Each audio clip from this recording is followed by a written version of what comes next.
그 스캇 솔저가 쓴 그 세상이 기다리는 기독교라는 제목의 책이 있습니다.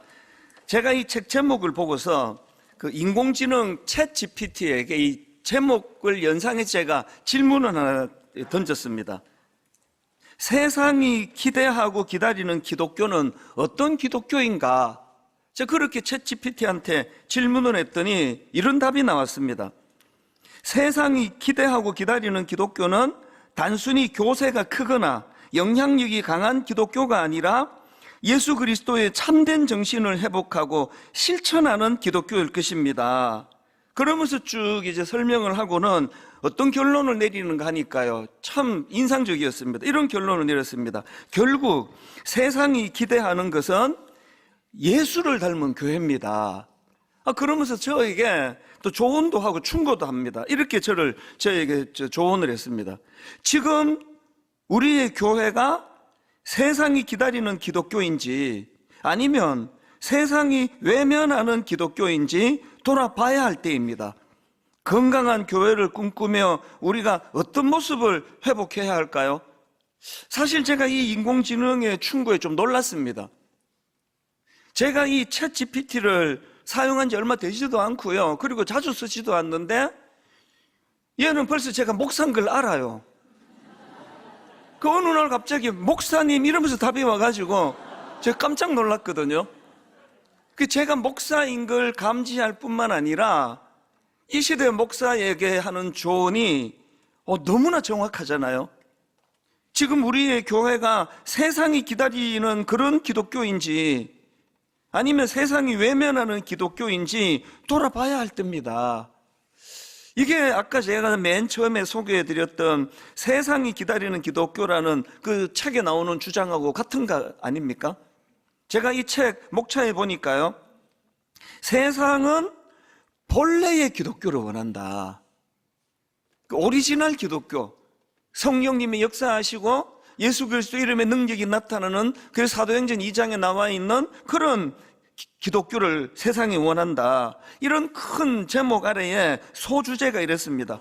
예수 안에 거하는 것, 이것이 출발점이다.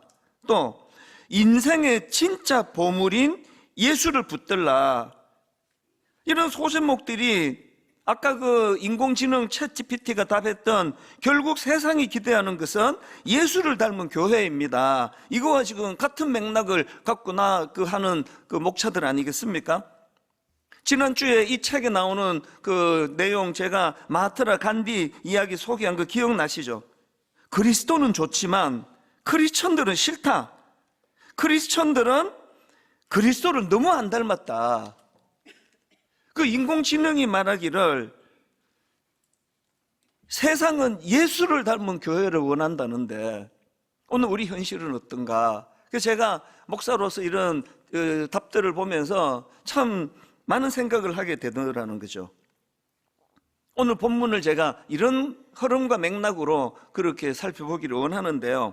지난주에 우리가 살펴본 것처럼 이제 본문 바로 앞에서 예수님께서는 바리새인들과 서기관들의 잘못된 신앙 행태를 이렇게 꾸짖으십니다. 마가복음 7장 8절 9절입니다. 너희가 하나님의 계명은 버리고 사람의 전통을 지키느니라. 또 이르시되 너희가 너희 전통을 지키려고 하나님의 계명을 잘 저버리는도다. 그리고 13절 너희가 전한 전통으로 하나님의 말씀을 폐하며 또 이 같은 일을 많이 행하느니라 하시고, 이렇게 예수님께서는 바리새인들과 서기관들의 문제가 뭔지를 지적하시고는, 그리고는 이제 그 광경을 지켜보고 있던 수많은 군중들을 향해서 말씀을 주시는 겁니다. 그게 오늘 본문 마가복음 7장 14절입니다. 예수께서 하시는 말씀이에요. 무리를 다시 불러 이르시되 너희는 다 내 말을 듣고 깨달으라. 여러분, 사람은요 누구나 실수할 수 있습니다. 사람은요 누구나 잘못 판단할 수 있고 엉뚱한 길로 갈 수 있습니다. 이런 점에서 본다면 바리새인들과 서기관들의 문제점이 그들이 지금 뭔가 이상한 쪽으로 흘러가서 문제라기보다는 그들은 지금 그들의 잘못된 모습을 지적해 주시는 예수 그리스도의 말씀에 영향을 받지 않는 거거든요. 예수님의 말씀에 귀를 기울이지 않는 겁니다. 이 마가복음 초반에 있었던 일인데요, 자, 마가복음 3장 1절 2절입니다. 예수께서 다시 회당에 들어가시니 한쪽 손 마른 사람이 거기 있는지라. 사람들이 예수를 고발하려 하여 안식일에 그 사람을 고치시는가 주시하고 있거늘. 자, 오늘 본문하고 좀 비슷한 짓을 하고 있는 거 아닙니까? 거기에 대하여 3절부터 5절 예수님의 반응입니다. 예수께서 손 마른 사람에게 이르시되 한가운데 일어서라 하시고 그들에게 이르시되 안식일에 선을 행하는 것과 악을 행하는 것, 생명을 구하는 것과 죽이는 것 어느 것이 옳으냐 하시니 그들이 잠잠하거늘 그들의 마음이 완악함을 탄식하사 노하심으로 그들을 둘러보시고 그 사람에게 이르시되 내 손을 내밀라 하시니 내 밀매 그 손이 회복되었더라. 그랬더니 그들의 반응을 보시고 6절 바리새인들이 나가서 곧 헤롯 당과 함께 어떻게 하여 예수를 죽일까 의논하니라. 안식일의 정신을 지금 주님이 가르쳐 주시는데 접수를 하지 않아요. 기분 나쁘다는 거예요. 저 그냥 죽여버릴까 우리가? 이게 3장에 있었던 이야기거든요. 오늘 본문은 지금 7장이지 않습니까? 아니 3장에서 예수님이 다 설명해 주셨는데 7장에 와서도 조금 더 변하지 않은 겁니다. 예수님 말씀에 귀를 기울이지 않는 겁니다. 우리 자신을 돌아봐야 돼요. 다시 말씀드립니다. 누구도 실수할 수 있고요, 누구도 잘못 판단할 수 있고 누구도 엉뚱한 길로 갈 수 있습니다. 이게 심각한 문제라기보다는 이미 생각이 굳어져서 모태신앙인데 주일마다 교회를 나오는데 매번 말씀을 듣는데 그 말씀에 귀를 기울이지 않는 거 아닙니까?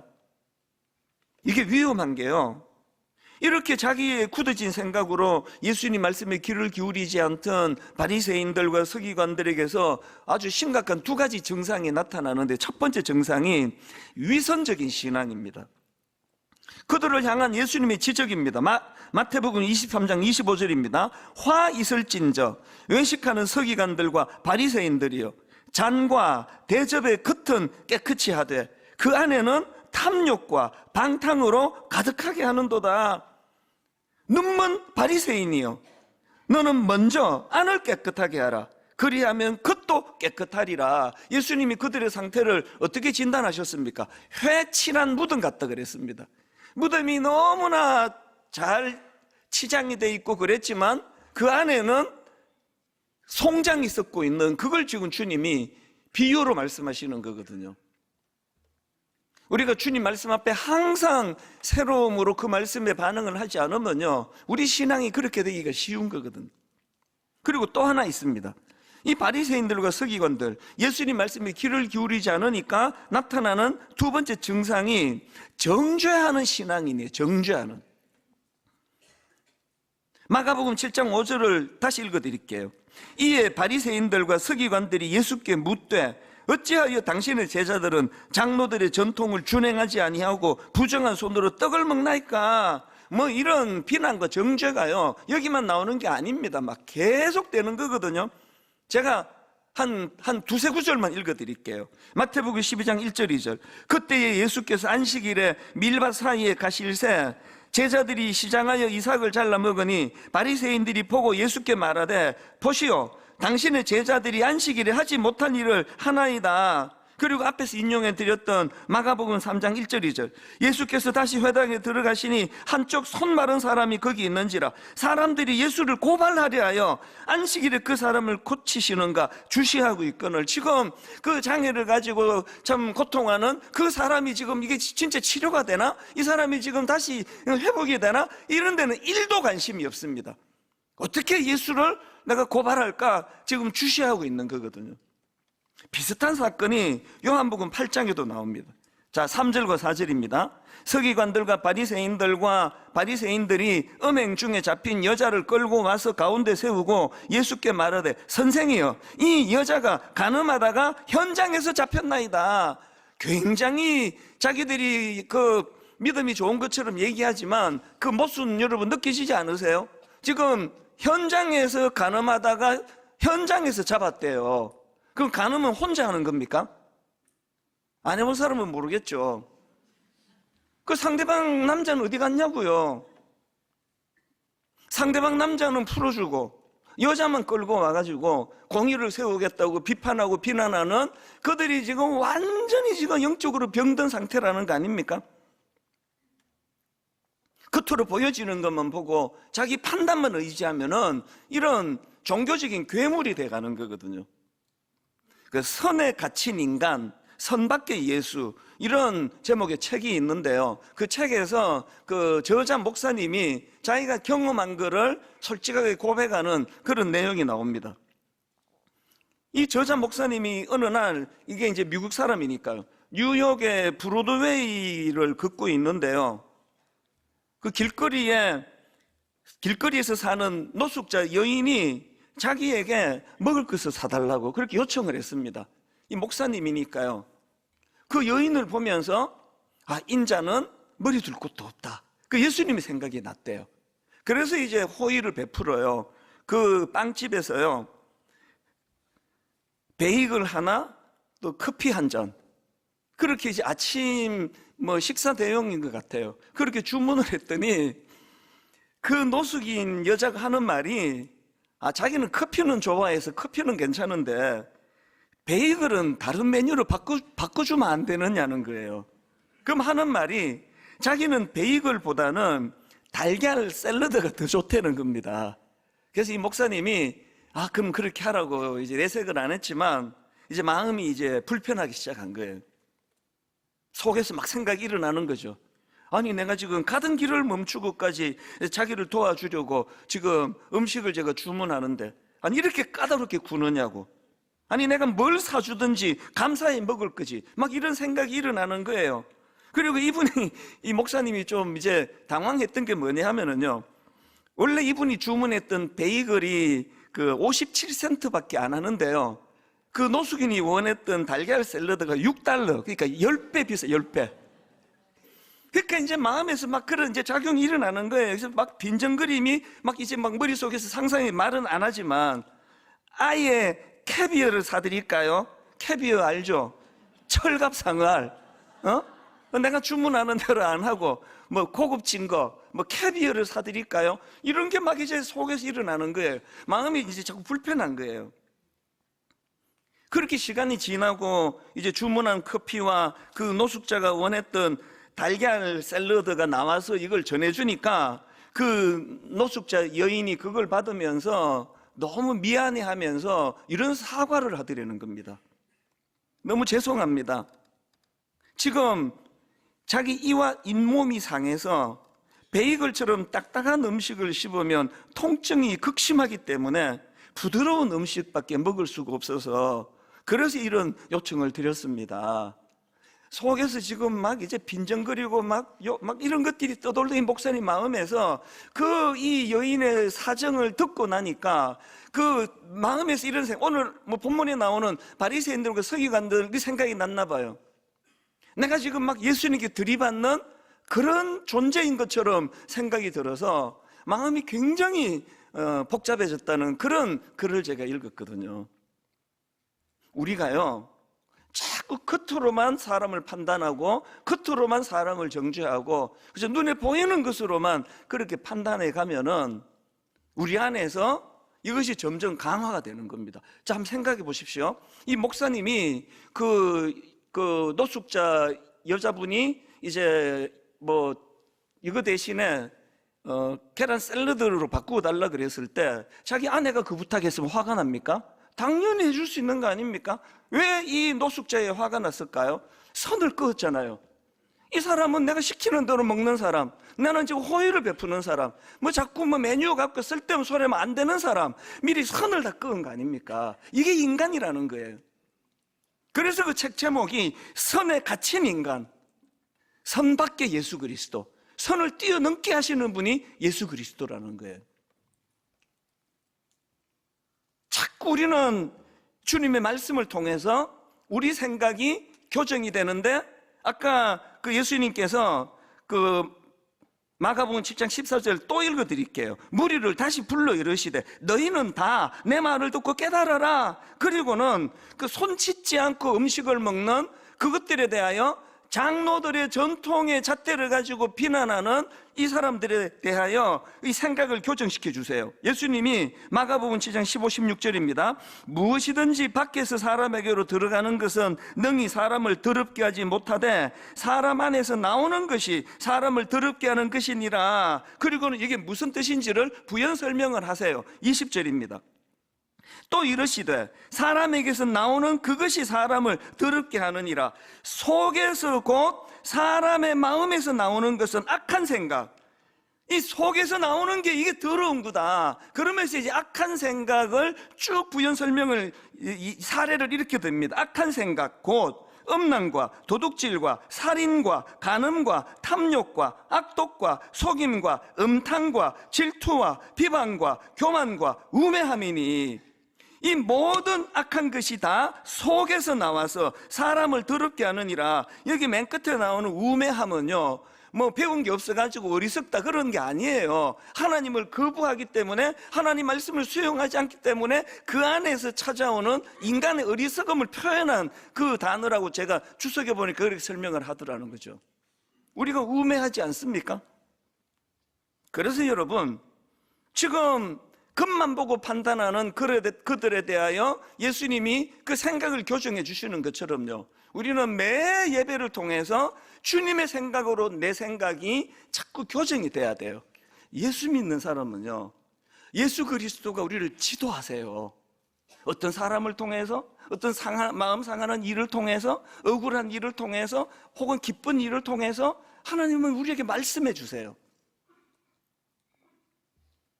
그래서 오늘 저는 분당 우리 교회와 또 한국교회가 절실히 추구해야 되는 두 가지 회복운동, 이걸 좀 나누고 싶은데요. 첫째로가 예수님 말씀의 회복운동이 필요합니다. 본문 14절을 또 읽어드릴게요. 무리를 다시 불러 이르시되 너희는 다 내 말을 듣고 깨달으라. 여러분, 이게 왜 중요한가 하면은요, 기독교는 계시의 종교예요. 우리가 득도하는 종교가 아니에요. 우리는 살아계신 하나님이 다 자기를 자기를 드러내 보여주시는 것까지밖에는 못 보는 존재예요. 항상 귀를 기울여야 돼요. 그래서 너희는 다 내 말을 듣고 깨달아라.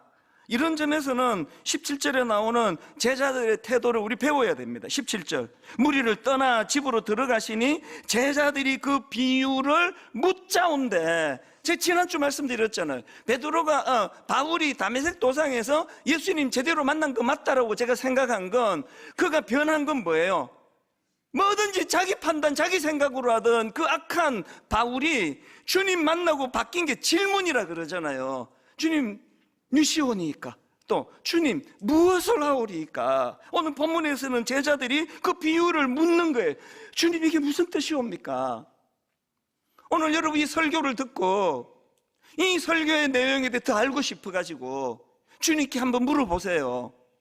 주님, 오늘 저 이찬수 목사 입을 통해서 전해주신 저 메시지, 제가 이 말씀에 어떻게 반응하기를 원합니까? 설교만 듣고 끝내면 안 되고요, 물으세요.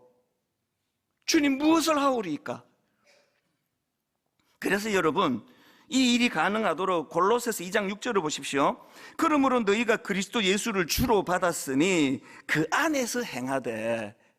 예수 믿는 사람은요, 주님 안에서 행하는 사람입니다. 그리고 이게 구체적으로 뭘 의미하는지 7절에 나옵니다. 7절에 보십시오. 그 안에 뿌리를 박으며 세움을 받아 교훈을 받은 대로 믿음에 굳게 서서 감사함을 넘치게 하라. 이 7절에서 세 가지를 여러분 놓치시면 안 되는데요. 자, 7절에서 제일 먼저 기억해야 될 표현, 그 안에 뿌리를 박으며예요.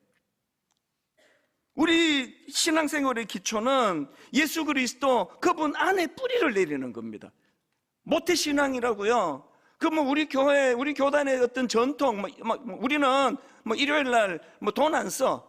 우리는 담배 안 피워. 우리 술 안 마셔. 우리 일요일 날 공부도 안 해. 이거를 기초로 하는 것도 필요할 때가 있지만, 항상 우리는 주님의 말씀이 기초가 돼야 돼요. 주님 어떻게 말씀하셨나? 이찬수 목사 이렇게 설교했다 하나도 안 중요해요. 틀리게 설명할 때가 얼마나 많은지 모르시죠? 저만 알아요. 매주일마다 이거 왜 이렇게 설교했지? 전에는 막 수정하고 했는데요, 수정할 게 너무 많아서 그냥 넘어가요. 요새는 의심스러우면 저를 믿지 말고 성경을 보세요. 성경을. 두 번째로 7절에 나오는 중요한 포인트가 세움을 받습니다. 이 7절을 제가 현대인의 성경을 읽어드릴게요. 그분 안에 깊이 뿌리를 받고, 그 다음 보세요. 그분을 기초로 여러분의 인생을 뭐 한다고요? 건설하는 거예요. 건설.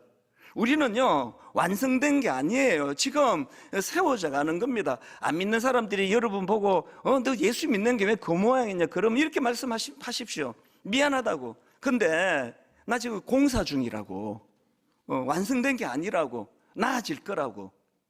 그러면 말씀에 뿌리를 둔 여러분들이 이 말씀 그대로 그분을 기초로 여러분의 인생을 건설하고, 그 제가 젊은 교역자들에게 항상 하는 말이 이거예요. 목사로서 우리가 완전하지 못한 건 부끄러운 거 아니다. 그러나 성장하지 못하는 게 부끄러운 거다. 작년에 우리의 인격과 올해의 우리의 인격이 똑같다면 그 부끄러운 거다. 우리는 건설해 가는 거예요. 건설해. 어디에 기초를 두고? 그리스도의 말씀에 뿌리를 두고. 여기 마지막 세 번째, 교훈을 받은 대로. 7절을 다시 읽어드립니다. 그 안에 뿌리를 박으며 세움을 받아 교훈을 받은 대로 믿음에 굳게 서서 감사함을 넘치게 하라. 이것도 현대인의 성경입니다. 그분 안에 깊이 뿌리를 받고 그것을 기초로 여러분의 인생을 건설하며 그 다음에 가르침을 받은 대로예요. 성장은 가르침에서 이루어지는 거예요. 말씀 묵상에서. 그런가 하면 두 번째로 우리가 회복해야 될 절실한 운동이 하나 더 있는데요. 예수님 정신의 회복 운동입니다. 예수님 정신. 예수님께서 바리새인들과 서기관들을 이렇게 꾸짖으시잖아요. 8절에서 너희가 하나님의 계명은 버리고 사람의 전통을 지키느니라, 이렇게 꾸짖으시고는요, 그리고는 이제 이 지켜야 될 하나님의 계명을 예수님이 십자가를 통하여 두 가지로 요약을 해 주시잖아요. 그게 마태복음 22장부터 나옵니다. 한번 보십시오. 35절.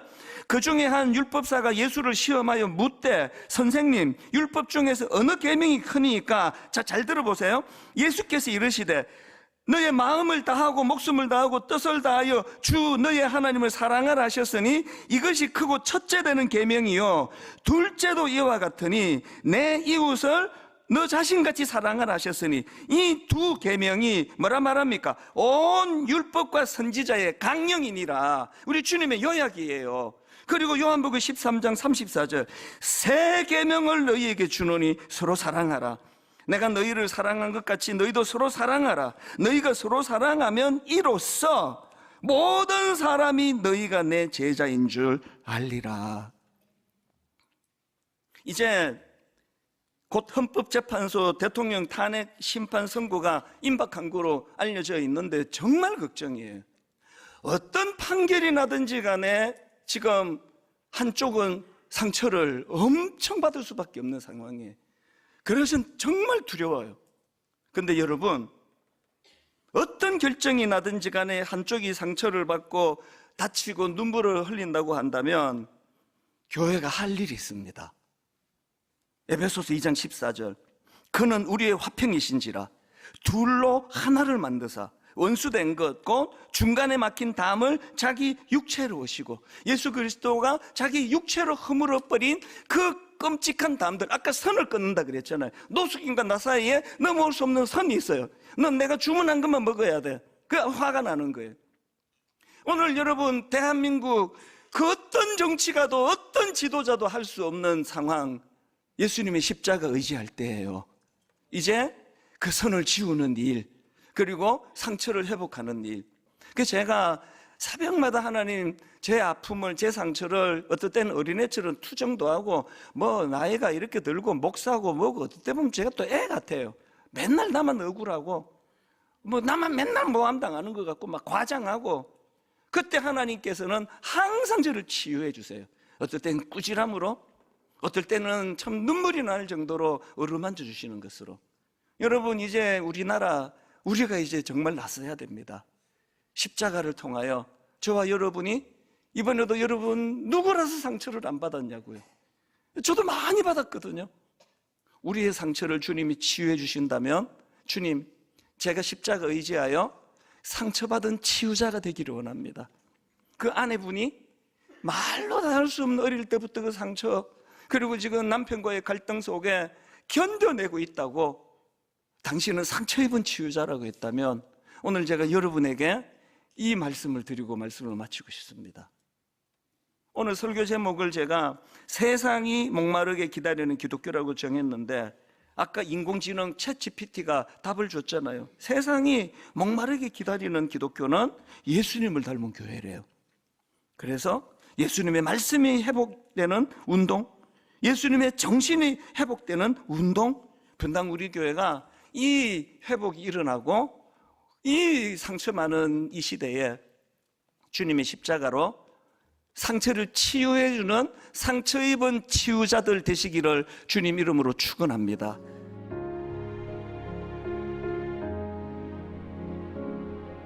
지금은 선교 헌금 시간입니다. 이 예배를 통해 삶 가운데 은혜와 회복이 충만하시길 간절히 기도합니다.